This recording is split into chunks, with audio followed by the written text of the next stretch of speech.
mau main tanah sana di belakang rumah guys, si bocil ya yang main tanah aja di sini loh. Bab 2076 sampai dengan bab 2080. Hal terpenting bagi Sekte Beidou sekarang adalah mempertahankan kekuatannya. Bagaimanapun, Anda belum selesai mengalokasikan sumber daya ramuan desa Xiaoxi. 5 sekte besar lainnya sekarang mengincar sumber daya ramuan desa Xiaoxi. Meskipun Sekte Beidou Anda memiliki ribuan murid, Anda dapat memilih seorang ahli untuk mengambil alih posisi penatua.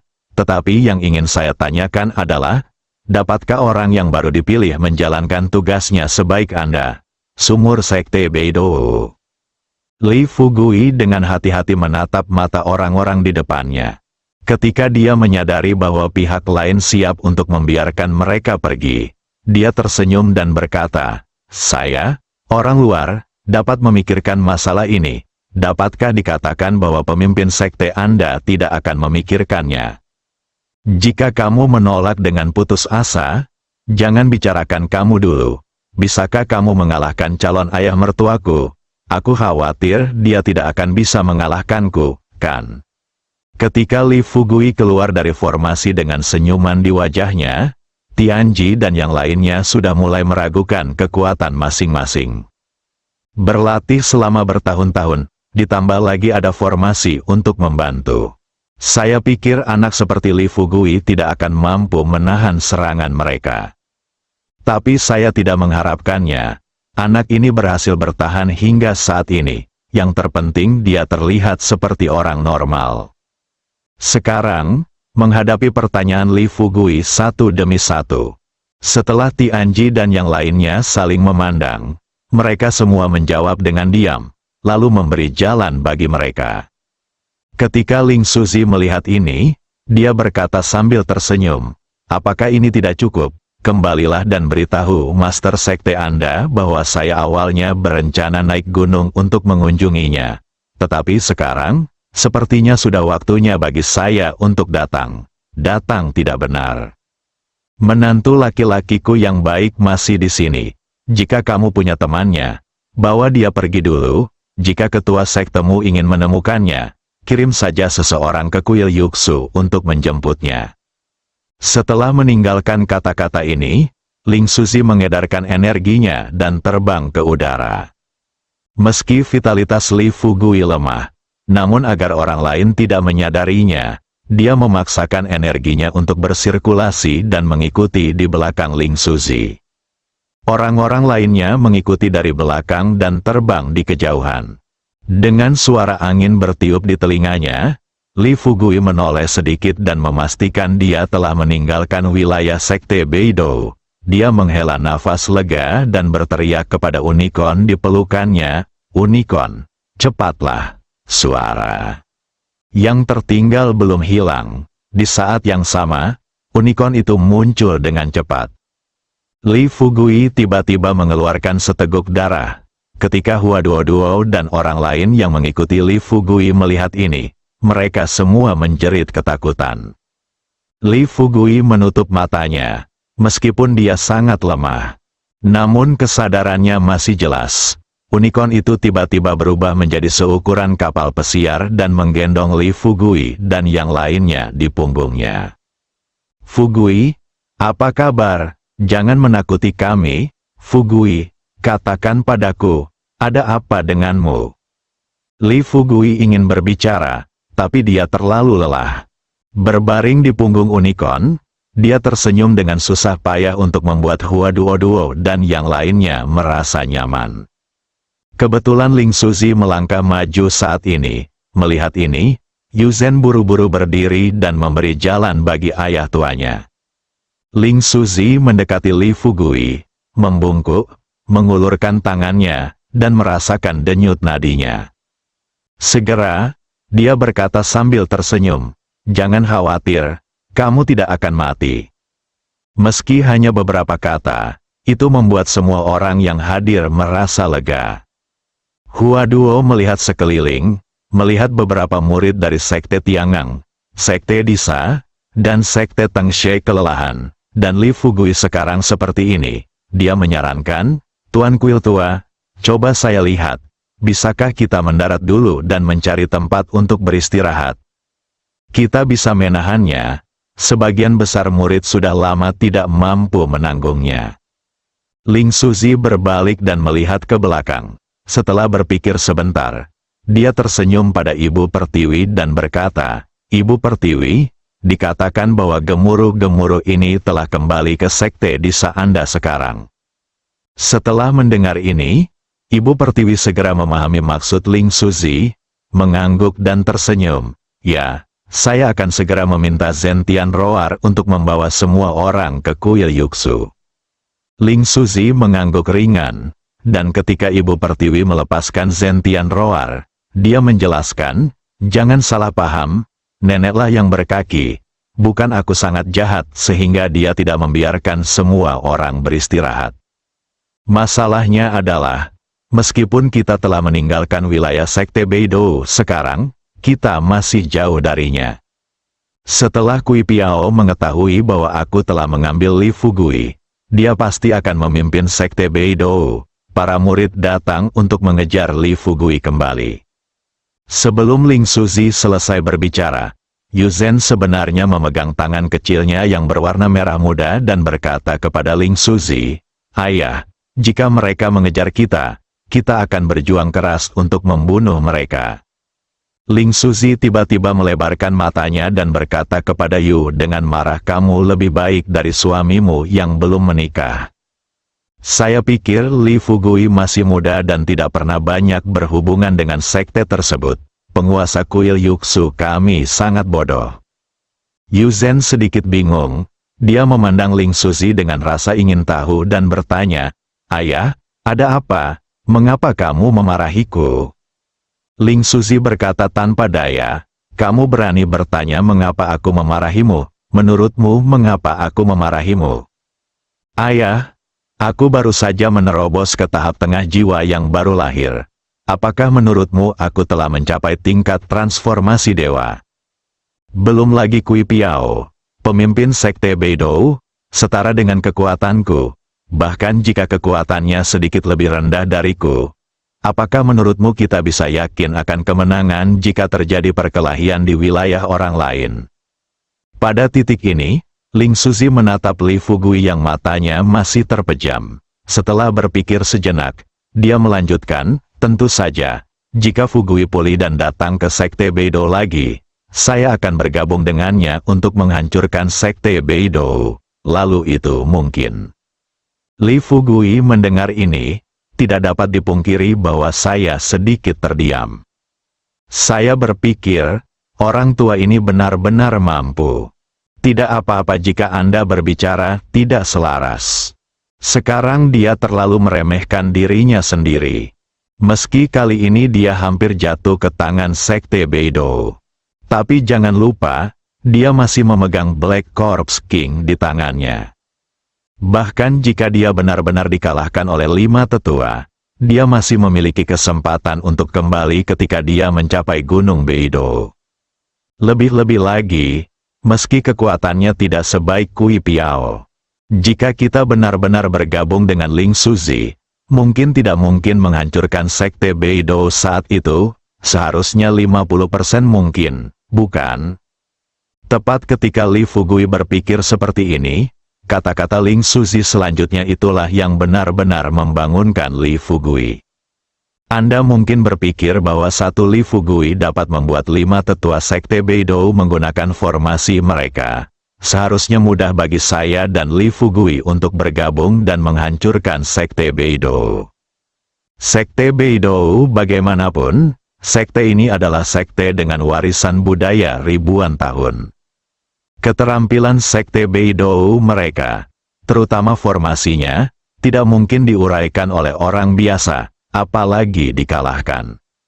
Juga, bahkan jika saya memiliki kemampuan untuk membunuh Kui Piao, apakah Anda benar-benar berpikir, jika kita membunuh Kui Piao, akankah Sekte Beidou dihancurkan oleh kita? Begitu dia mengatakan ini, Chang Qiong menangkap kata-kata Ling Suzi, dan berkata dengan kata-kata yang tampak tulus, kematian seorang Kui Piao akan menginspirasi kehidupan ribuan Kui Piao di Sekte Beidou. Ling Suzi berkata sambil tersenyum. Bagaimanapun, dia adalah pemimpin Sekte Tiangang. Sialan, Pak Tua, itu merangkum semuanya dalam satu kalimat. Qiang Qiong tertegun sejenak, tetapi segera, dia menghela nafas dengan santai. Kata-kata saudaraku serius, saudara sedang mengemudi ke Heksi. Kembalilah. Aku tidak ingin melihat saudaraku lagi hari ini. Ini benar-benar milikku. Ling Suzi dengan cepat mengulurkan tangannya untuk menyela Chang Qiong. Tidak, jangan menyeretku ke depan. Saya hanya orang awam. Anda dan saya. Saat saya berbicara, yang terbaik adalah berterus terang dan berbicara dengan jelas. Chang Tua, menurutku kamu dan Ibu Pertiwi cukup mampu, dan tidak pernah berurusan dengan sekte. Tetapi Anda juga adalah master sekte dari dua sekte besar. Mengapa Anda tidak bisa memberi saya nasihat yang baik ketika Fugui datang ke Sekte Beidou kali ini? Rasa malu dan tidak berdaya, Ibu Pertiwi menatap Li Fugui di depannya, dan setelah dengan lembut menyeka air mata dari sudut matanya, dia menjelaskan kepada Ling Suzi, kami juga tahu bahwa kunjungan Fugui kali ini sangat buruk, tapi masalahnya, apa yang terjadi? Baru-baru ini di dunia seni bela diri kuno Anda pasti sudah mendengarnya. 6 sekte besar telah menyegel kampung halaman Fugui, mencoba mengendalikan sumber daya vitalitas dunia, untuk mengendalikan segalanya. Dalam hal ini, Anda mengatakan kami bisa melakukannya hanya datang ke Sekte Beidou untuk mencari teori, apa yang harus dilakukan. Ling Suzi menghela nafas. Dia sebenarnya mengerti bahwa sekarang bukan waktunya membicarakan masalah ini. Yang paling penting saat ini adalah segera keluar dari bahaya. Tunggu sampai Anda kembali ke kuil Yuksu lalu diskusikan masalah ini dalam jangka panjang. Sekte Beidou, ketika Kui Piao mendengarkan laporan bawahannya tentang situasi di kota Beidou, dia menjadi sangat marah. Tiba-tiba dia berdiri, memandang orang-orang di depannya dan bertanya kata demi kata, "Apa katamu, bebek matang itu terbang seperti ini?" Tianji menundukkan kepalanya dan dengan hati-hati menjawab, "Tuan, kami tidak mau untuk membunuh Li Fugui juga." Dia dilepaskan. Tetapi Ling Suzi hadir, dan dia juga membawa Yuksu Guan Taixu, Kong Kong dan 4 tetua lainnya. Jika kita tidak membiarkan Li Fugui pergi, mereka akan melakukan pembunuhan besar-besaran dan bunuh kita semua. Setelah menjelaskan hal ini, Tianji melihat tatapan mematikan di mata Kui Piao. Dia dengan cepat melangkah maju dan menjelaskan kepada Kui Piao, "Tuan, saya melakukan ini bukan karena keserakahan akan hidup dan takut akan kematian. Saya tahu, Sekte Beidou kami tidak dapat mentolerir kesalahan apapun. Sumber daya ramuan di desa Xiaoxi belum dialokasikan dengan benar. Jika kita mati, 5 sekte besar pasti akan mengganggunya. Rencana Sekte Beidou akan sia-sia, harus kukatakan." Tianji masih pandai menangkap psikologi Kui Piao. Kui Piao menarik napas dalam-dalam, meskipun dia ingin membunuh camilan tidak berguna di depannya ini. Tapi kemudian saya memikirkannya. Jika orang-orang ini terbunuh, dan jika berita ini benar-benar sampai ke telinga 5 sekte besar, maka Sekte Beidou, yang seharusnya mendapat 1/6 dari ramuan itu, akan sangat berkurang pada saat itu. Pikirkan ini, Kui Piao melambaikan tangannya dan berkata, "Oke, jangan bicara omong kosong padaku sekarang. Sudah berapa lama Li Fugui dan yang lainnya pergi? Apakah mereka masih bisa menyusul sekarang?" Tianji dan yang lainnya menggelengkan kepala dan berkata, "Tuan, kemungkinan untuk mengejar ketinggalan sekarang hampir nol." "Ya, Tuan," dari penampilan Ling Suzi, dia berencana membawa Li Fugui ke kuil Yuksu. Ling Suzi juga meminta kami untuk memberitahumu bahwa jika kamu menginginkan Li Fugui, kamu dapat mengirim seseorang ke kuil Yuksu untuk memintanya. Kui Piao tiba-tiba menyadari sesuatu. Dia perlahan-lahan duduk di singgasana pemimpin sekte. Setelah merenung sejenak, dia berbisik, ada yang salah dengan ini. Tianji bertanya, Tuan, ada apa? Kui Piao berkata dengan tergesa-gesa, pikirkan baik-baik. Ketika Li Fugui keluar dari formasi, apa terjadi? Apakah Anda memiliki reaksi khusus? Yu Heng berkata dengan percaya diri saat ini, sejujurnya, ketika Li Fugui keluar dari formasi, dia terlihat santai, tidak menunjukkan tanda-tanda cedera, dan tidak memiliki reaksi khusus lainnya. Kui Piao kaget, dalam formasi Beidou, dia bisa bertahan untuk waktu yang lama dan tetap tidak terluka. Namun pertanyaannya, jika demikian, mengapa Ling Suzi membawa Li Fugui ke kuil Yuxu? Sementara Kui Piao memikirkannya, Tiang Xuan bertanya dengan ragu-ragu, Tuan, apakah Anda ingin kami memimpin seseorang untuk mengejar Anda sekarang? Kui Piao dengan cepat melambaikan tangannya dan berkata, tidak, jangan mengejar, cepat dan atur semua murid di gunung untuk meningkat secepat mungkin. Waspada. Setelah melihat ekspresi gugup Kui Piao, Tianshu tiba-tiba teringat bahwa Li Fugui telah menyebut Raja Mayat Hitam. Dia dengan cepat berkata, ngomong-ngomong, Tuan, saat kita mengepung Li Fugui dalam formasi, Li Fugui pernah berkata menyebutkan Raja Mayat Hitam. Kui Piao menjadi semakin gelisah, dia memegang kursi itu dengan satu tangan. Sambil perlahan bangkit, dia buru-buru bertanya kepada Tianshu dan yang lainnya, Raja Mayat Hitam. Sejauh yang saya tahu, sepertinya hanya ada satu keluarga dengan Raja Mayat Hitam di dunia. Jebakan sekarang, di tangan Li Fugui, Kui Piao tidak dapat memahaminya, dan murid-muridnya tidak dapat memahaminya lebih jauh lagi. Semua orang saling memandang, seseorang berbisik, mungkinkah keluarga Sangguan memberikan Raja Mayat Hitam kepada Li Fugui? Raja Mayat Hitam adalah ancaman terbesar bagi para prajurit kuno Raja Mayat Hitam jelas. Jadi, Sekte Beidou mengetahui bahwa Raja Mayat Hitam adalah produk keluarga Sangguan, jadi tidak mengherankan.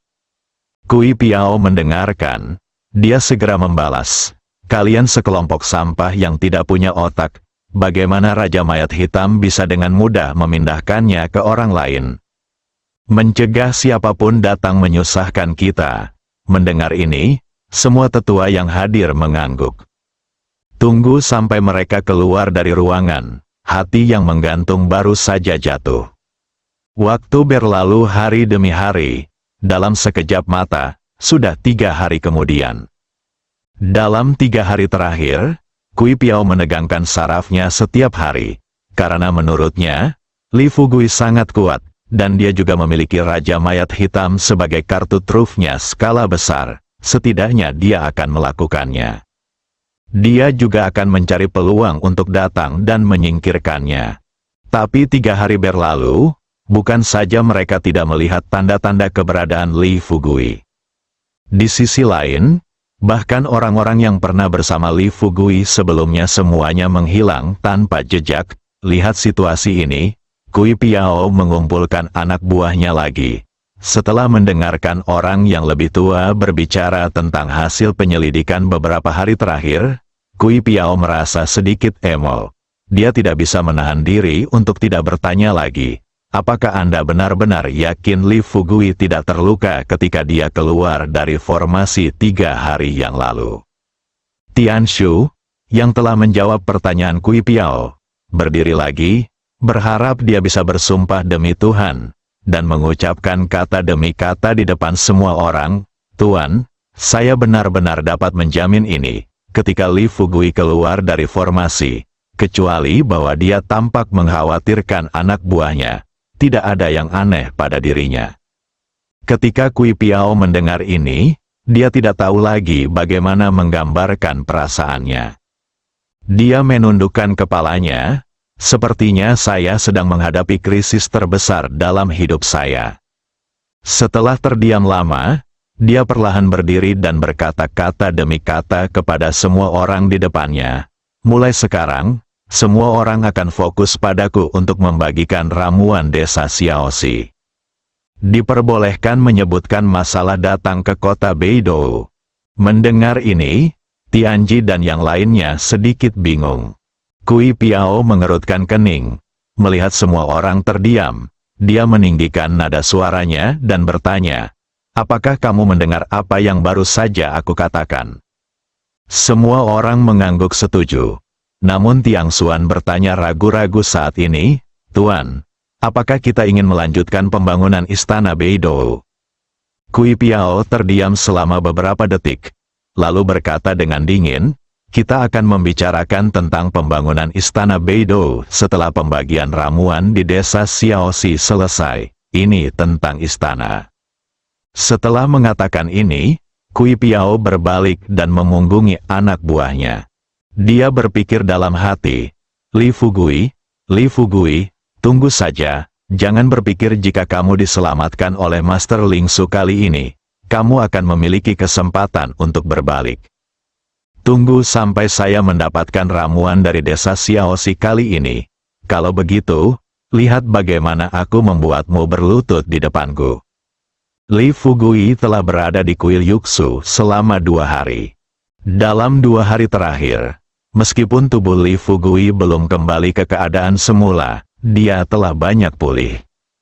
Lagi pula, saat mereka datang ke Sekte Beidou kali ini, mereka membawa banyak batu yuan dan cairan spiritual. Selain itu, Li Fugui sendiri memiliki keterampilan medis yang mendalam. Dalam keadaan seperti itu, akan mudah baginya untuk pulih secepat mungkin. Pagi ini, Li Fugui dibangunkan oleh Hua Duoduo, membuka matanya. Sebelum Li Fugui dapat berbicara, Hua Duoduo menatap Li Fugui yang berwajah kemerahan dan bertanya sambil tersenyum, "Fugui, kamu terlihat lebih baik hari ini daripada kemarin."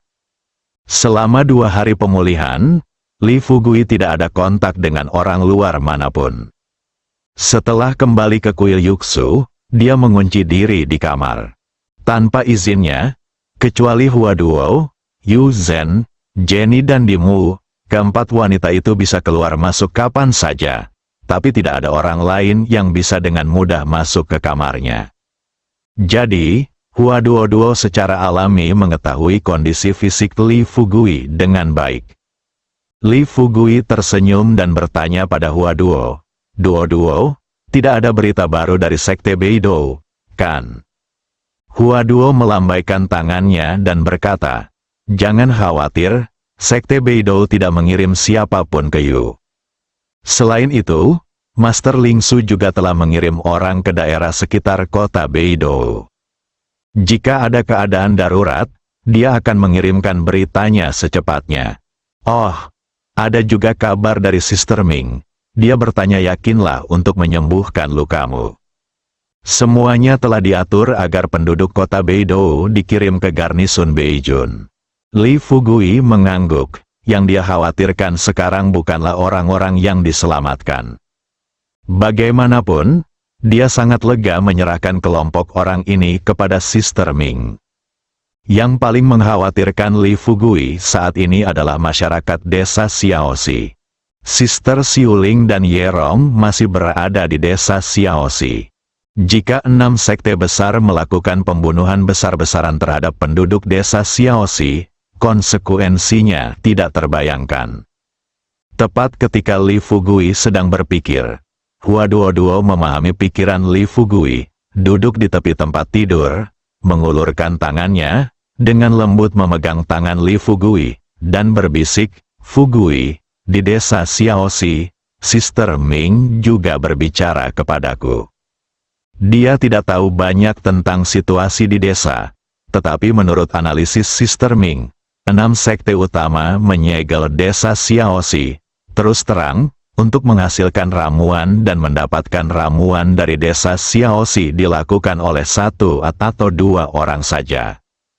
Jika mereka ingin terus mendapatkan ramuan dari desa Xiaoxi, mereka harus memastikan bahwa staf desa Xiaoxi masih hidup. Jadi, menurut penilaian saya dan desa Xiaoxi, orang-orang seharusnya tidak ada banyak bahaya. Li Fugui menarik napas dalam-dalam dan berkata dengan tulus, saya harap begitu. Setelah berbicara dengan Hua Duo beberapa saat, Li Fugui bangkit dan membawa Hua Duo keluar. Baru saja tiba di halaman kecil di depan pintu.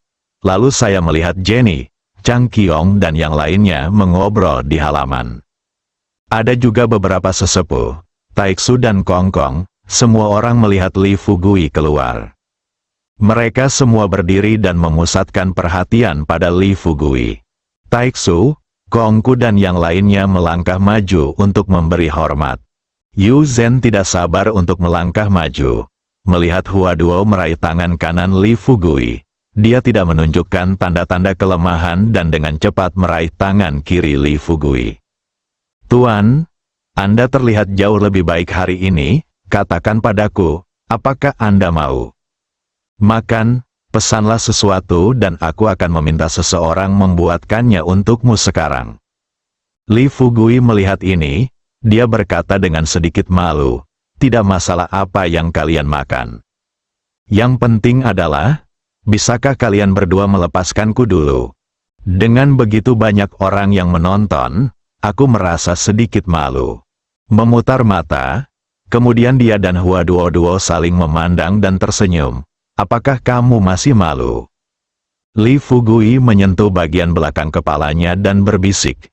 Jika ini terjadi di tempat lain, aku tidak akan malu, tapi ini yuksuguanmu. Dalam hal ini, jika orang tuamu menangkapmu, aku tidak akan. Sebelum Li Fugui bisa menyelesaikan kata-katanya, tanpa diduga, di luar pintu halaman kecil, terdengar tawa hangat dari guru Lingsu. Baiklah, nak, berhentilah berpura-pura di depan saya. Orang lain tidak tahu siapa Anda, bagaimana mungkin saya masih tidak tahu? Melihatnya terakhir kali kamu datang ke kuil Yuksu kami. Bocah kecil, bagaimana mungkin kamu hanya memiliki satu atau dua pacar dalam hidup ini? Saat dia berbicara, Tuan Lingsu telah tiba di halaman kecil. Dia duduk di kursi batu di sebelahnya dan terus tersenyum. Selain itu, seorang pria harus terlihat seperti laki-laki. Mampu menemukan banyak pacar juga merupakan sebuah kemampuan. Mendengar ini, mereka terdiam beberapa saat, terutama Ibu Pertiwi.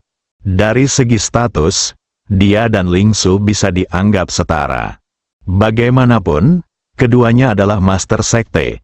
Namun jika ditambahkan identitas Li Fugui, Ibu Pertiwi menjadi junior di depan Lingsu. Tuan Lingsu, Anda agak tua dan tidak sopan. Bagaimana Anda bisa mengajari calon menantu Anda yang berbudi luhur seperti ini? Tanpa diduga, Lingsu benar-benar mengatakan sesuatu di lubuk hatinya.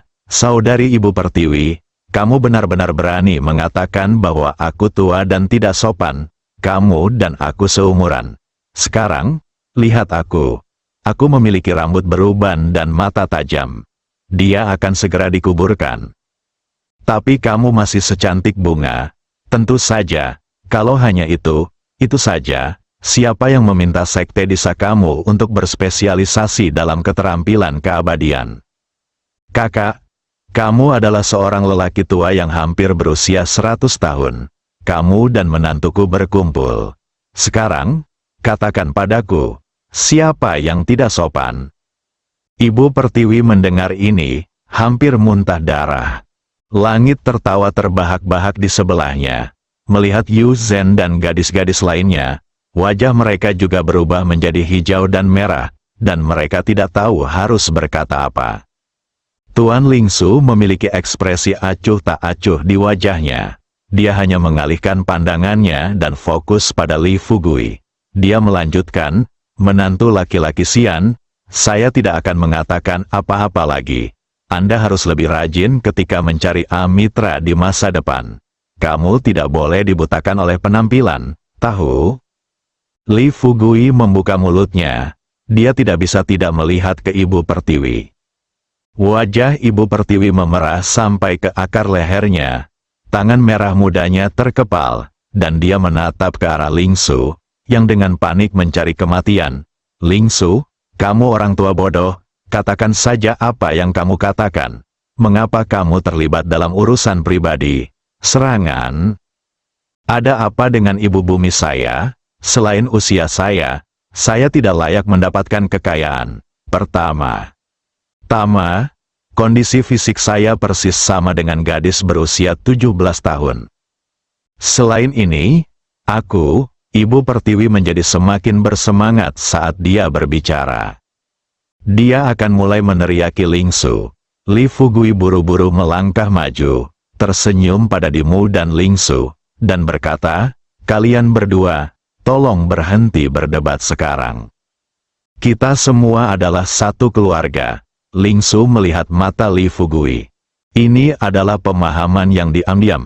Melihat pikiran menantu laki-lakinya yang berbudi luhur, dia berdiri, mengangkat tangannya ke Ibu Pertiwi dan tersenyum. Ibu Pertiwi, aku benar-benar minta maaf.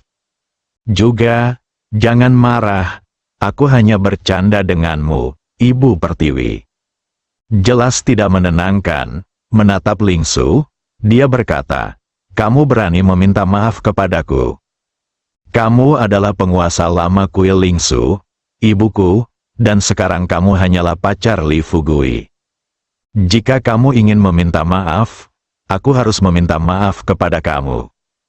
Kata Lingsu, Su terkekeh dan mengelus janggutnya. Tidak, jangan pernah bicara seperti ini. Jika kamu berbicara seperti ini, aku tidak akan bisa berbicara denganmu. Itu saja, kamu dan putriku. Kamu, terserah padamu untuk memutuskan siapa yang akan menjadi kakak perempuan dan siapa yang akan menjadi adik perempuan di masa depan. Kamu dan aku akan diperlakukan sebagai sekte. Mulai sekarang, kamu akan tetap menjadi kakak perempuan tertuaku. Li Fugui memegang keningnya. Untuk sementara, pikirannya kacau. Jika dia tahu ada begitu banyak orang di luar, dia seharusnya tetap tinggal di dalam rumah. Itu bagus sekarang, kehabisan dan menderita. Sesepuh seperti Taeksu dan Kongkong menahan tawa mereka. Mereka juga tidak menyangka bahwa Guanzu tua, yang biasanya serius dan tidak tersenyum di hadapan mereka, kini tampak menjadi orang yang sama sekali berbeda di hadapan orang luar.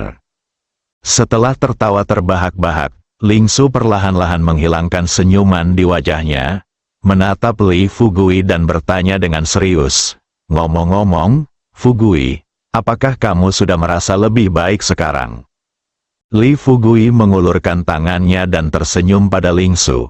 Ayah mertua, bagaimana denganmu, bisakah kamu memeriksa denyut nadiku dulu?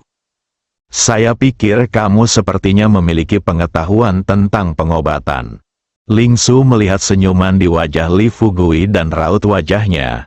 Jadi dia tersenyum dan berkata, berhenti membicarakan hal-hal yang tidak berguna ini. Jika tidak apa-apa, tidak apa-apa, jika tidak apa-apa, tidak apa-apa. Mengapa kamu banyak bicara? Karena tubuhmu hampir pulih. Mari kita bicarakan hal selanjutnya, kata Lingsu, mengurus urusannya sendiri. Tidak ada kesempatan bagi Li Fugui dan yang lainnya untuk menyela. Sekarang sudah menjadi fakta yang kuat bahwa Anda adalah musuh dari 6 sekte besar.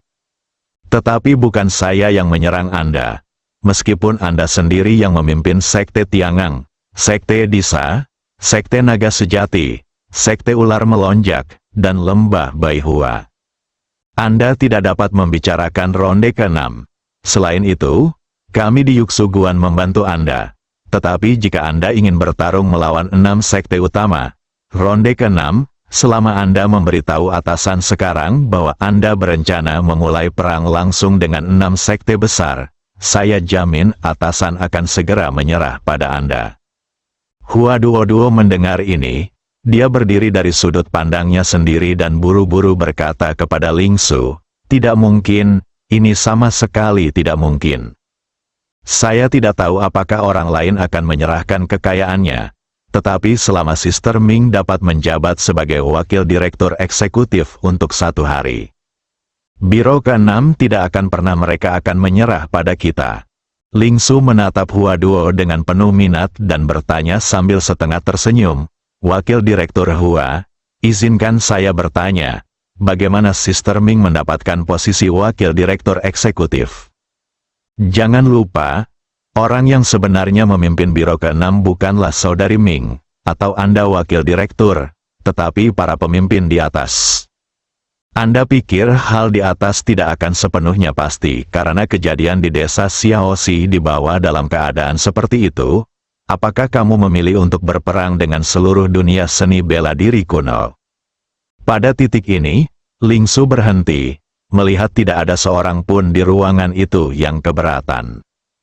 Dia berhenti sejenak dan melanjutkan, "Tentu saja, saya tahu Anda mungkin ingin mengatakan sekarang bahwa Anda tidak berperang dengan seluruh dunia seni bela diri kuno, tetapi dengan 6 sekte utama. 6 sekte besar mengendalikan dunia seni bela diri kuno. Di dunia seni bela diri, hal itu telah berlangsung selama ratusan tahun. Di dunia seni bela diri kuno, 6 sekte besar adalah simbol kekuatan absolut. Orang yang menyerang kekuatan ini, dan orang yang menyerang adalah mereka yang baru saja tumbuh di dunia sekuler dan belum cukup berkultivasi. Setelah 2 tahun menjadi anak laki-laki berambut kuning, menurut Anda apakah orang yang berlatih di zaman kuno dunia seni bela diri akan menelan ini?" Saya harus mengatakan, bagaimanapun, Ling Su adalah hasil penuaan.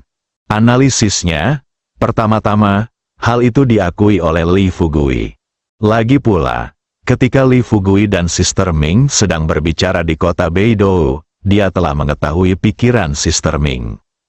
Seperti yang dikatakan Hua Duo, meskipun Sister Ming tidak akan pernah menyerah pada dirinya sendiri, para petinggi kemungkinan besar akan menyerah padanya kapan saja. Beberapa orang mungkin mengira bahwa Suster Ming juga secara khusus mengirimkan pesan kepada Li Fugui agar atasan meyakinkan Li Fugui bahwa atasan akan memberikan dukungan penuh.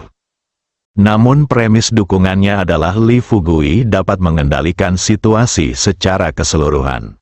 Begitu Li Fugui tidak mampu mengendalikan situasi secara keseluruhan, siapa yang berani mengambil risiko sebesar itu dan membiarkan Li Fugui terus bertindak nakal? Setelah memikirkan hal ini, Li Fugui juga perlahan-lahan menjadi tenang. Setelah kekalahan tragis ini, dia juga dengan jelas melihat kesenjangan kekuatan antara dirinya dan 6 sekte besar. Belum lagi hal lainnya, mengenai pertemuan di kota Beidou ini, sekte Beidou hanya menggunakan formasi Beidou dan hampir membiarkan kelompok mereka mati dalam formasi tersebut. Di masa depan, ketika mereka bertemu sekte seperti sekte Sanxing dan Kuil 8 Dewa, pasti akan ada formasi dan teknik yang belum pernah mereka temui sebelumnya. Setelah itu suasana berangsur-angsur menjadi tenang. Li Fugui memandang Guru Ling Su dan dengan rendah hati meminta nasihat untuk pertama kalinya, "Orang tua, bisakah Anda memberitahu saya sekarang apa yang harus saya lakukan selanjutnya?" Guru Ling Su jelas terkejut ketika mendengar ini. Dia juga tidak menyangka Li Fugui akan dengan rendah hati meminta nasihatnya secepat itu. Dalam pikiran bawah sadar Ling Su, bisa dikatakan perjalanan Li Fugui berjalan mulus. Meskipun ada beberapa kemunduran kecil sebelumnya, namun semua masalah kecil ini dengan mudah diselesaikan oleh Li Fugui.